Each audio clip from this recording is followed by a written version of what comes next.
Berikutnya Arab Badui yang lain datang ke masjid. Setelah selesai hajatnya di masjid, majelis belum dibubarkan, dia walk out, keluar. Tapi tanpa adab seperti orang Madinah beradab kepada Nabi. Apakah Nabi kemudian mengatakan ini orang kurang ajar? Tidak. Ketika dia sampai di depan pintu masjid, dia melihat ada tembok, ujungnya masjid, sudutnya masjid. Wah, ini bisa buang air kecil di sini. Akhirnya dia buang air kecil di sana. Hadis ini Sahih Bukhari dan Muslim. Sahabat langsung ambil pelepah kurma, ingin memukul orang Badui ini. Apa yang terjadi? Nabi mengatakan, da'uhu wa ahrikuhu bil ma. Biarkan dia, wahai sahabatku, dia selesaikan hajatnya. Bayangkan kencing di masjid Nabi. Kalau bahasa kasar kita gunakan begitu. Bagaimana perasaan kita jika ada orang buang air kecil di masjid kita? Kita sebut dia penista agama. Ya, waktu ada anjing masuk masjid, semuanya ramai, dikait-kaitkan dengan macam-macam. Kita belum tahu juga apakah benar seperti itu. Akhir spekulasi banyak sekali. Tapi jika benar ini umat Muhammad sallallahu alaihi wasallam, coba lihat akhlak Nabi. Apa kata Nabi? Biarkan dia, bersihkan bekas buang air kecilnya.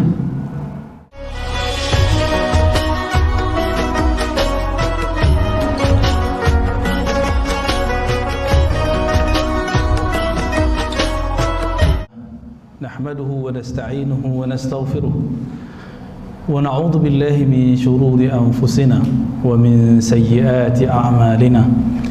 May yahdihillahu fala mudilla lahu wa may yudlil fala hadiya lahu. Amma ba'du.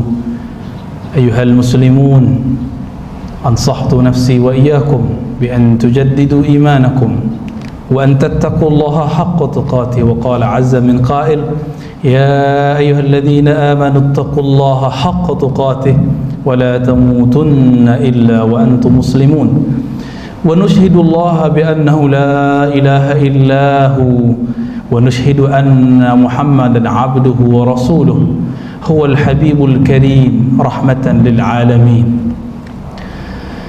Bapak saudara jamaah Jumat yang diberkahi oleh Allah Subhanahu wa taala, marilah kita sama-sama memperbaharui iman kita kembali sebagaimana dipesankan Nabi SAW ketika ditanya, bagaimanakah cara kami memperbaharui iman wahai Rasulullah? Lalu Rasulullah mengatakan, aksiru min qawli la ilaha illallah. Perbanyaklah kalimah tauhid, tiada yang berhak disembah kecuali Allah pencipta alam semesta. Tiada yang berhak ditakuti kecuali Allah Subhanahu wa taala. Tiada yang berhak dijadikan tempat bergantung harapan kecuali hanya Allah Subhanahu wa taala. Dan ini sesuai dengan hadis Nabi, a'lal iman, bahwasannya iman tertinggi dengan cabang-cabang yang lebih dari 70. A'laha qaulu la ilaha illallah. Yang tertinggi adalah pemahaman zikir wirid yang selalu diiringi dengan kalimat la ilaha illallah. Tidak lupa Bapak Saudara jamaah Jumat dimulakan Allah, ini Sayyidul Ayyam, penghulu hari-hari, hari Jumat, yang nama Nabi Adam alaihissalam dicipta hari Jumat, dimasukkan surga hari Jumat. Begitu juga beliau dikeluarkan di hari Jumat. Maka Nabi menyebut ini hari Jumat, simbol penciptaan manusia.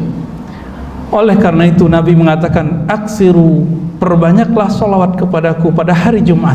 Kenapa? Fa inna salatakum ma'rudatun alayya, karena salawatmu pasti sampai kepadaku.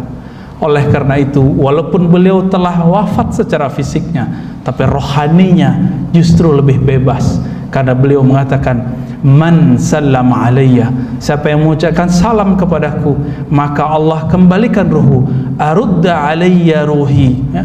Allah kembalikan ruhi. A'ada alayya ruhi fa'arudda alaihi salam. Ketika ada kita yang mengucapkan assalatu wassalamu alaika ya Nabi Allah, atau kita mengatakan Allahumma salli ala Muhammad, Allah kembalikan ruh Nabi. Lalu Nabi SAW menjawab, inilah kehidupan hakikinya Rasulullah yang tidak terbebani lagi oleh kehidupan fisik seperti kita. Maka menjawab, walaupun 7 miliar orang bersolawat, beliau akan menjawab satu persatu dengan kebesaran Allah Subhanahu wa ta'ala. Bapak saudara makan Allah, suatu kali Nabi Muhammad sallallahu alaihi wasallam yang berbudi pekerti luhur didatangi oleh Arab Badui. Dalam bahasa Arab Badui disebut dengan A'rabi. Ja'a A'rabiyun, datang seorang Arab Badui kepada Nabi, seperti kita duduk-duduk di masjid, duduk santai, ada orang tanya jawab dengan Nabi. Tiba-tiba Arab Badui ini masuk, nyelonong, melangkahi semua orang secara adab orang Madinah, karena Madinah itu musaqqafun, orangnya sudah terpelajar, beradab. Orang Arab Badui punya adab yang berbeda, dan adabnya disebut kurang adab bagi orang Madinah. Tapi Nabi faham bahwa Arab Badui punya gaya sendiri. Beliau tidak menghukumi Arab Badui dengan adabnya, tidak menghukumi pemahaman orang dengan pemahamannya. Maka ketika orang itu masuk melangkahi bahu-bahu setiap orang, Nabi tersenyum.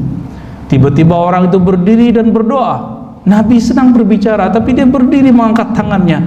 Ya Allah, ya Rabb, sayangilah aku dan Muhammad saja, yang lain tidak.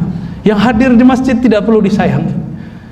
Nabi Muhammad mengatakan, wahai sahabatku Badui, dayaqta rahmatullah, kenapa engkau menyempitkan rahmat Allah? Sembari beliau tersenyum. Tapi Nabi faham maksudnya orang Arab ini cinta sekali kepada Nabi sallallahu alaihi wasallam, sedang kasmaran kepada Nabi sallallahu alaihi wasallam. Hadis ini sahih.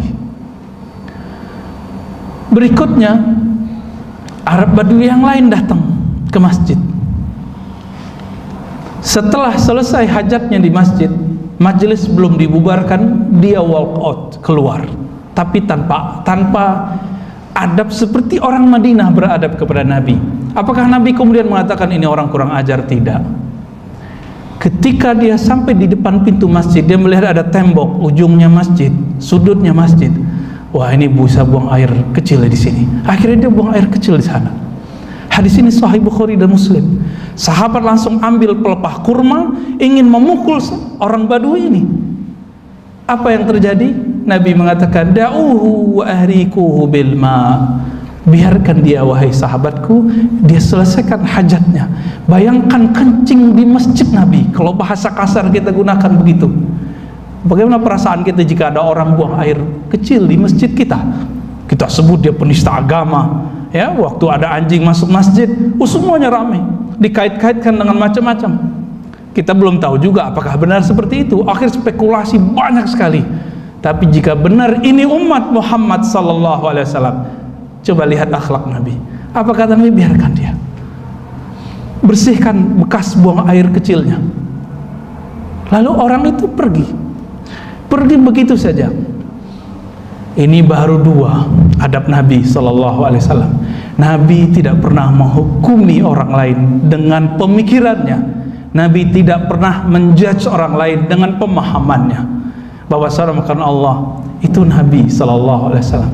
Masih ingat beliau ketika ingin hijrah ke Taif, dilempar oleh orang bukan dengan lemparan pasir, dilempar dengan tai-tainya onta.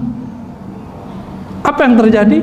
Ketika malaikat Jibril datang menawarkan bantuan, ya Muhammad, engkau kekasihku, jika engkau diganggu, aku akan membalas orang yang mengganggumu. Tapi apa kata Nabi? Wahai Jibril, mereka tidak mengerti siapa aku. Nabi memaafkan jika orang tidak faham. Kenapa kita tidak memaafkan orang yang tidak faham? Apalagi yang tidak sefaham dengan kita. Tidak faham pun dimaafkan, apalagi yang tidak sefaham. Lalu apa yang kita dapat ambil dari situ? Nabi mengatakan, biarkanlah mereka, aku berdoa semoga keturunannya menjadi pengikutku, beriman kepadaku. Bapak saudara, karena Allah, siapa yang lebih sabar, Jibril atau Muhammad sallallahu alaihi wasallam? Nabi Muhammad, Nabi kita, lebih sabar. Padahal lebih sakti Jibril secara struktur tubuhnya. Beliau malaikat ruh. Nabi Muhammad masih terbatas oleh tubuh fisik ini. Tapi beliau sangat penyabar.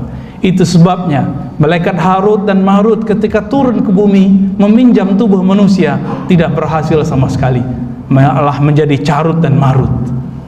Dan sekarang mereka berdua mendapatkan sanksi dari Allah Subhanahu wa taala. Jadi malaikat seandainya diberikan tubuh seperti kita, mungkin tidak sepenyabar Nabi Muhammad, tidak sepenyabar kita. Bapak saudara makan Allah, masih ingat Nabi Ibrahim?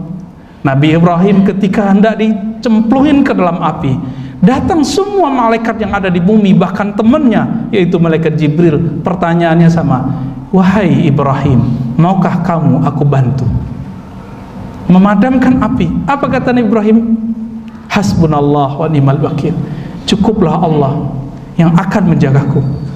Bapak saudara makan Allah, oleh karena itu, karena Nabi sayang ke umatnya, Nabi menempatkan umatnya dengan pikiran seumatnya, bukan dengan pikiran kita. Bapak saudara makan Allah, masing-masing kita merasa diri kita sesuatu. Kita kalau ketemu, kita pengen disapa duluan, bukan menyapa duluan. Ini beda dengan akhlak Nabi. Nabi ketika bertemu orang ingin menyapa duluan.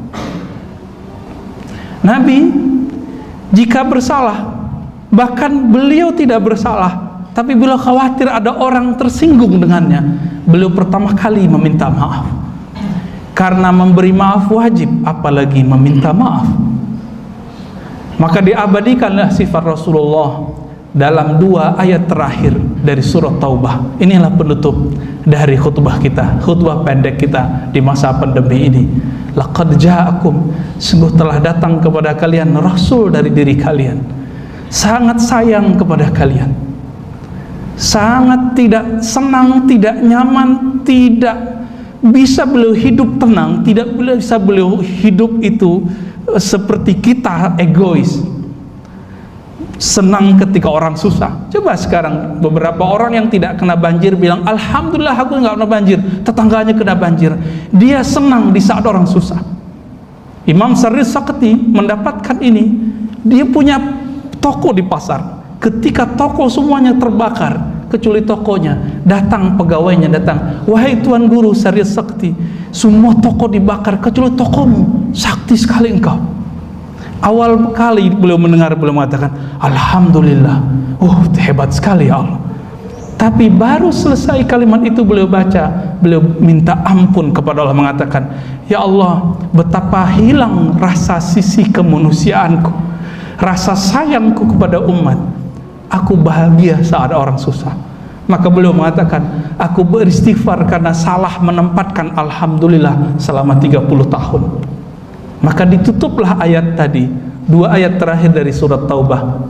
Nabi itu disebut bersifat Rauf, maha empati, Raufur Rahim. Dan Allah meminjamkan namanya kepada Nabi yang bernama Ar-Rahim, cuma Allah, tapi Allah memberikan nama Rahim kepada Nabi sallallahu alaihi wasallam yang sangat menyayang, yang sangat mencintai. Maka mari amalkan hadis Nabi ini, irhamu man fil ard yarhamukum man fis sama. Sayangi siapa saja di bumi, seiman dengan kita, sefaham dengan kita, apalagi mereka satu jamaah dengan kita. Maka malaikat-malaikat Allah di langit dengan titah Allah SWT, penguasa aras dan alam semesta, mereka akan mencintai kita semua. Amin ya rabbal alamin. Na'udzubillahi minasyaitonir rajim. Bismillahirrahmanirrahim. Wal 'asri innal insana lafi khusrin illa alladhina amanu wa 'amilus solihati wa tawassaw bil haqqi wa tawassaw bis sabr. Ghafarallahu lana wa lisairil muslimina wal muslimat wal mu'minina wal mu'minat al ahya'i minhum wal amwat wa nas'alullaha yataqabbal minna salatana wa yataqabbal minna qira'atana wa yataqabbal minna jami'a ibadatana wa yasturana bi sitrihil jalal wal jamal ya azim ya sattar ya sattar wastaghfiruhu wa tubu ilaihi innahu huwal ghafurur rahim.